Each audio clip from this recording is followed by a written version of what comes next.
Shalom Bapak Ibu yang saya kasihi, senang kembali hari ini saya bisa menyapa dan berjumpa dengan Anda semua.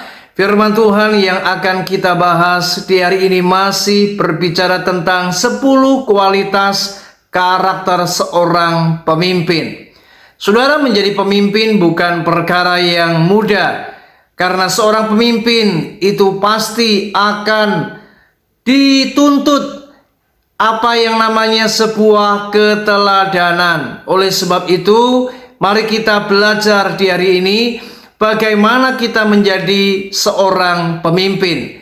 Di seri yang pertama, saya sudah membahas bagaimana karakter seorang pemimpin harus memiliki apa yang namanya kasih. Di seri yang kedua, saya berbicara tentang bagaimana seorang pemimpin harus memiliki integritas. Nah, sekarang di seri yang ketiga, mari kita akan membaca di dalam Amsal pasal 18 ayat yang ke-12. Firman Tuhan berkata, "Tinggi hati mendahului kehancuran, tetapi kerendahan hati mendahului kehormatan." Saudara, karakter yang harus dimiliki oleh seorang pemimpin yaitu apa yang namanya kerendahan hati.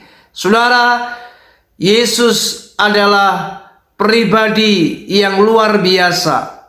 Dia adalah Allah yang telah menjelma menjadi manusia, dan di dalam keberadaannya maka ia telah menunjukkan kerendahan hatinya, bagaimana ia taat sampai mati di kayu salib. Saudara, kalau kita belajar dari kehidupan Yesus, bukankah karakter Yesus ini luar biasa? Dia sangat rendah hati. Dan inilah yang harus juga kita kerjakan dalam kehidupan kita sebagai seorang pemimpin.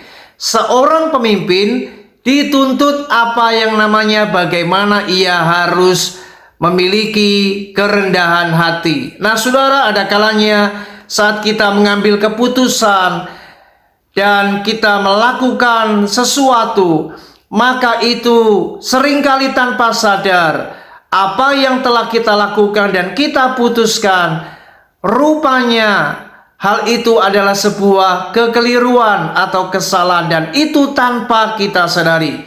Seorang pemimpin yang rendah hati, maka ia berani belajar untuk minta maaf. Seorang pemimpin harus berani mengakui kesalahan. Dan seorang pemimpin yang rendah hati, dia akan belajar untuk mengakui kesalahan dan minta maaf kepada orang-orang yang mungkin terkait di dalam apa yang telah ia lakukan. Dan dunia mungkin berkata, untuk apa kita rendah hati? Itu adalah sebuah perbuatan yang bodoh. Itu akan merendahkan diri kita. Tetapi firman Tuhan mengajar, orang yang rendah hati akan ditinggikan. Dan itu artinya ketika kita sombong, justru kita akan hancur. Tetapi ketika kita rendah hati, maka kita akan mendapatkan kehormatan. Saudara, memang untuk rendah hati tidak mudah. Dibutuhkan apa yang namanya penyangkalan diri. Kita harus menanggalkan ego kita, di mana kita harus belajar seperti Yesus yang rendah hati. Saudara, seorang penulis buku yang bernama F.B. Meyer, dia berkata, "Saya berusia 82 tahun dan tinggal di panti jompo. Baru-baru ini Roh Allah menunjukkan kepada saya bahwa saya telah mendapat penghargaan atas kekudusan buku-buku saya. Buku-buku tersebut membuat orang ingin merangkak ke sorga tanpa harus terlihat mencolok."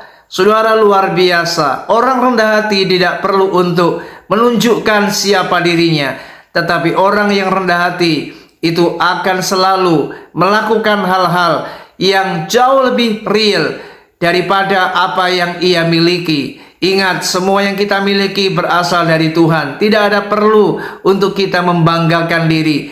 Ingat, kita harus belajar rendah hati. Itulah karakter seorang pemimpin.